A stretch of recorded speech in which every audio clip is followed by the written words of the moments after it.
Okay, we're going to go into the building called T1 now, which is a building that we've been working on all winter.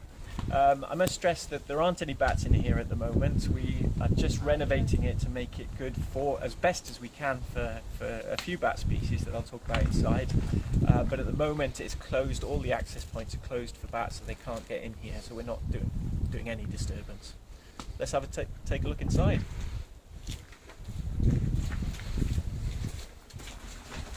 This is the solar PV and solar thermal system and the camera. We've got a camera upstairs, and then we've also got a couple of radiators upstairs to increase the temperature, and solar PV to run the camera system.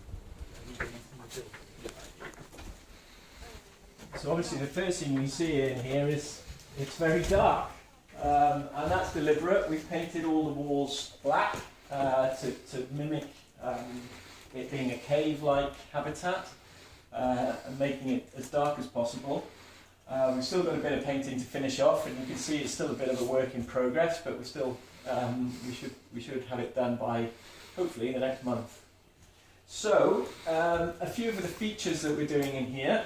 First of all, if you look down at the ground, you can see this grid floor. That's been put in deliberately to allow humidity to come up through the floor, through the floor naturally, and to increase the humidity levels for bat species in here. Particularly during the hibernation period, it's really important that there is some humidity, because bats can dehydrate when hibernating. If they've got to fly and use up lots of energy in the winter, when there's no food, insect flying food for them around, then it means you know, they might not survive the winter. So it's important to have some humidity in here. These block walls, or cooling towers as I like to call them, these are specially designed so bats can fly in through here and get in there, and they are much cooler than upstairs where the radiators are. So this would be more suitable for hibernation, for example, or if it's a really hot day outside and a bat needs to cool down a bit, they've got the choice to come downstairs and go into the cooling towers.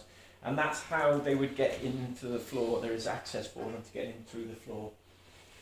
The tower itself is covered in OSB, and this is rough board that you can also see on the ceiling, which is sufficient for lesser horseshoe bats in particular to grip onto.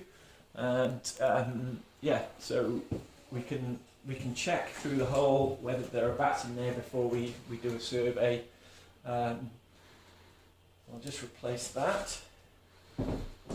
And then other features we put in, you can see this is the door through to the back of the building, and that's been partitioned off to close it down, to make it more, to allow less light and drafts to come in through the building. Even putting my hand here, the entrance to the building is towards the back.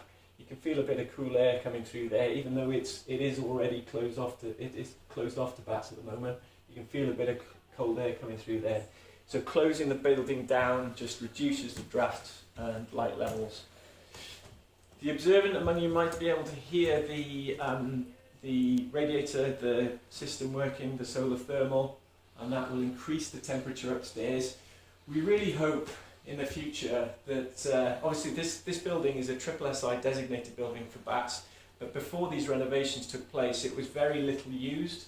We only had a handful of bats using it, so these improvements in the future, you know, I've got my fingers crossed, but in the next 10 to 20 years we'd hope that there would be hundreds of bats using this building, and that is the purpose of all this work that we're doing for them.